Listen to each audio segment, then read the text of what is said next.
هبي أنصار الهدى. بسم اللہ الرحمن الرحیم۔ آج جو میں آپ کو قصہ سنانے والا ہوں یہ عذاب قبر کے متعلق ہے۔ یہ واقعہ گلگت میں پیش آیا تھا۔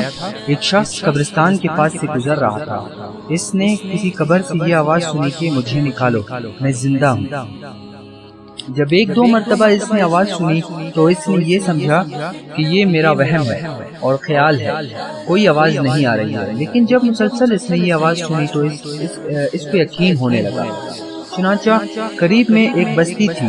وہ شخص اس میں آیا اور لوگوں کو آواز کے بارے میں بتا کر کہا تم بھی چلو اور اس آواز کو سنو۔ چنانچہ کچھ لوگ اس کے ساتھ آئے، انہوں نے بھی یہی آواز سنی اور سب نے یقین کر لیا کہ واقعی آواز قبر میں سے آ رہی ہے۔ اب یقین ہونے کے بعد ان لوگوں کو مسئلہ پوچھنے کی فکر ہوئی کہ پہلے علماء سے یہ مسئلہ معلوم کرو کہ قبر کھولنا جائز ہے یا نہیں۔ چنانچہ وہ لوگ محلے کی مسجد کے امام صاحب کے پاس گئے اور ان سے کہا کہ اس طرح قبر میں سے آواز آ رہی ہے اور میت یہ کہہ رہی ہے کہ مجھے قبر میں سے نکالو، میں زندہ ہوں۔ امام صاحب نے فرمایا کہ اگر تمہیں اس کے زندہ ہونے کے یقین ہو گیا ہے تو قبر کھول لو اور اس کو باہر نکالو۔ چنانچہ یہ لوگ ہمت کر کے قبرستان گئے اور جا کر قبر کھولی۔ اب جو ہی تختہ ہٹایا گیا تو دیکھا کہ اندر ایک عورت برہنہ حالت میں بیٹھی ہوئی ہے اور اس کا کفن گل چکا ہے، اور وہ عورت کہہ رہی ہے کہ جلدی سے میرے گھر سے میرے کپڑے لاؤ، میں کپڑے پہن کر باہر نکلوں گی۔ چنانچہ یہ لوگ فوراً دوڑ کر اس کے گھر گئے اور جا کر اس کے گھر والوں کو یہ واقعہ بتایا اور اس کے کپڑے چادر وغیرہ لے کر آئے اور لا کر قبر کے اندر پھینک دیے۔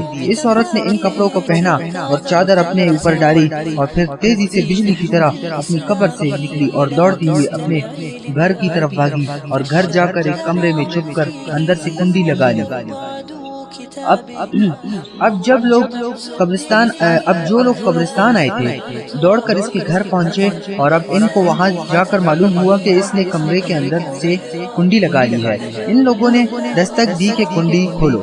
اندر سے اس عورت نے جواب دیا میں کنڈی تو کھول دوں گی لیکن کمرے کے اندر وہ شخص داخل ہو جس کے اندر مجھے دیکھنے کی تاب ہو، اس لیے کہ اس وقت میری حالت ایسی ہے کہ ہر مرد مجھے دیکھ کر برداشت نہیں کر سکے گا، لہٰذا کوئی دل گردے والا شخص اندر آئے اور آ کر میری حالت دیکھے۔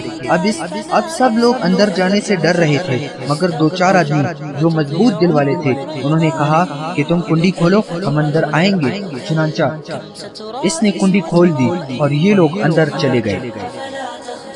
بے پردگی کی سخت سزا۔ اندر وہ عورت اپنے آپ کو چادر میں چھپائے بیٹھی تھی۔ جب یہ لوگ اندر پہنچے تو اس عورت نے سب سے پہلے اپنا سر کھولا۔ ان لوگوں نے دیکھا کہ اس کے سر پر ایک بھی بال نہیں ہے، وہ بالکل خالی کھوپڑی ہے، نہ ہی بال اور نہ ہی کھال ہے، صرف خالی ہڈی ہے۔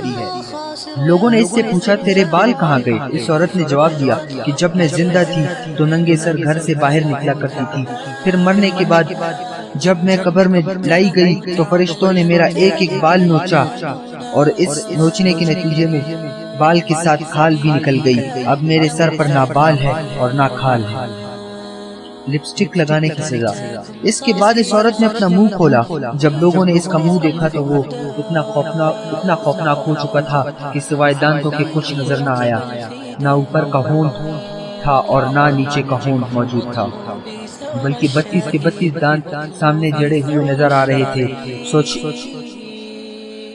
سوچیے اگر کسی انسان کے دانت ہی دانت نظر آئے تو کتنا ڈر معلوم ہوتا ہے۔ اب ان لوگوں نے اس عورت سے پوچھا تیرے ہونٹ کہاں گئے؟ اس عورت نے جواب دیا میں اپنے ہونٹوں پر لپسٹک لگا کر نامحرم مردوں کے سامنے جایا کرتی تھی، اس کی سزا میں میرے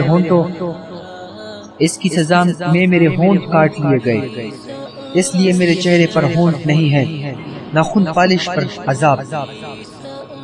اس کے بعد اس عورت نے اپنے ہاتھ اور پیروں کی انگلیاں کھولی۔ لوگوں نے دیکھا کہ اس کے ہاتھ اور پیروں کی انگلیوں میں ایک بھی ناخن نہیں تھا، تمام انگلیوں کے ناخن غائب تھے۔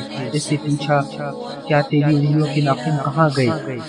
اس عورت نے جواب دیا، ناخن پالش لگانے کی وجہ سے میرا ایک ایک ناخن کھینچ لیا گیا ہے، کیونکہ میں یہ سارے کام کر کے گھر سے باہر نکلا کرتی تھی، اس لیے جیسے ہی میں مرنے کے بعد قبر میں پہنچی تو میرے ساتھ یہ معاملہ کیا گیا اور مجھے یہ سزا ملی کہ میرے سر کے بال بھی نوچ لیے گئے۔ اتنی باتیں کرنے کے بعد وہ بے ہوش ہو گئی اور مردہ بے جان ہو گئی جیسے لاش ہوتی ہے۔ چنانچہ ان لوگوں نے دوبارہ اس کو قبرستان میں پہنچا دیا۔ اللہ تعالیٰ کی یہ عبرت دکھانی مقصود تھی کہ دیکھو اس عورت کا کیا انجام ہوا اور اس کو کتنا ہولناک عذاب دیا گیا۔ بے پردہ خواتین اس واقعہ سے عبرت لیں اور ان گناہوں سے توبہ کریں۔